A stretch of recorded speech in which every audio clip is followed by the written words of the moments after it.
when the universe literally slows you down to get your attention. I woke up at 4 a.m. in a panic. Did I miss my alarm? I didn't, but the anxiety was already waiting for me like a pushy Uber driver. I had a date. Not that kind of date, not the romantic, butterflies, is this my soulmate kind of date. No, this was a new friend kind of date, which, let's be honest, can be even more nerve-wracking. I just got out of a long-term friendship, and I kept thinking, was I even ready for this?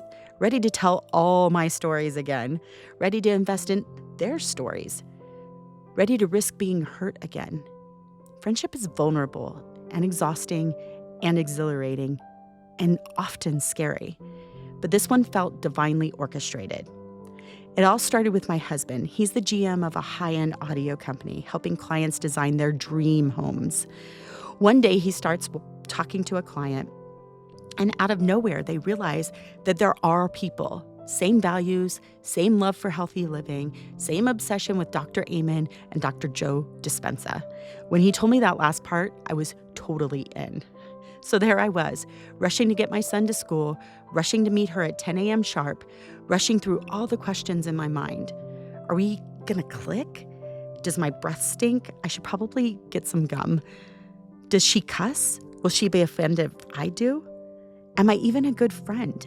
And most importantly, I cannot be late. But I was racing down the freeway.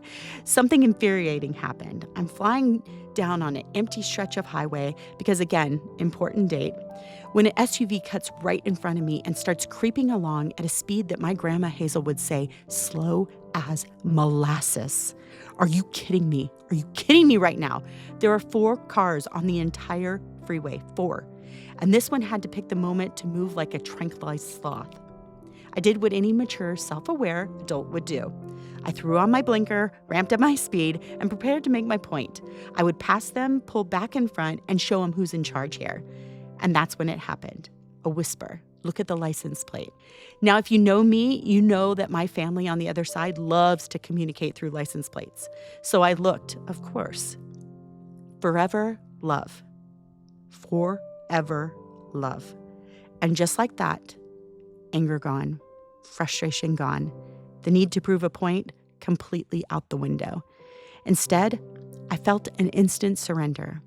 I took my foot off the gas, slowed down, got behind the SUV instead of speeding past it, and took the pictures to prove my sighting. I have pictures of all the license plates. And I knew it wasn't just a message for me.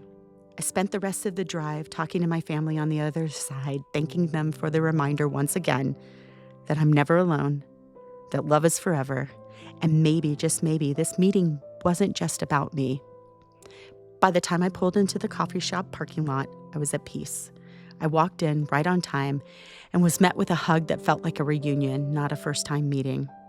And then the moment of confirmation. She shared about loved ones who had recently passed, and as she spoke, I heard the whisper again. The license plate wasn't just for you. It was for her too. I pulled out my phone and showed her the picture. Her eyes widened. It turns out she had a business with a family member who had passed, one with a name eerily similar to what was on that plate. It meant something, more than something. It was a sign she didn't even know she needed. We sat there for 3 hours, talking like old friends who had been waiting lifetimes to reconnect. I wasn't sure if this was a friendship for a season, a reason, or a lifetime, but I knew it was divine. Later that day, I went back to look at the picture of the license plate, just to double-check the spelling. And there it was, another sign. The SUV, it was a Trailblazer. The exact car my friend, dear, dear friend, who had recently passed from cancer, had bought when we worked together 20 years ago. It was her first brand new car. And this car was exactly the same car, same color, same message. We're never far from each other. We are never traveling alone. And sometimes the universe literally slows us down to see those signs. And when we do, that's when magic happens. One conversation can change your life.